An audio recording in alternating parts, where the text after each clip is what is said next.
Hey, so this is just a quick video on how to replace the battery in an OtterBox case, rugged case.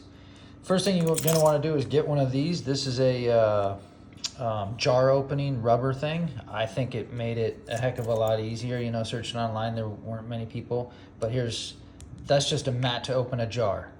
So the OtterBox thing is tough to twist off with your own hands. So if you just turn over the side and turn over the side that you have and twist it by pushing down on the rubber mat, boom, it becomes way easier to come off.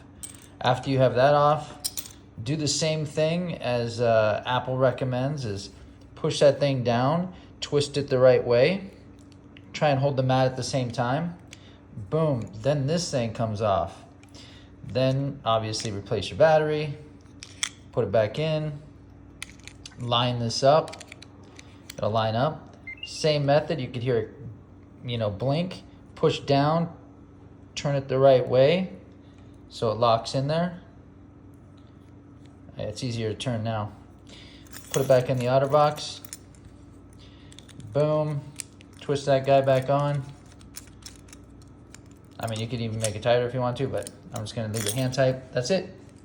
Thank you.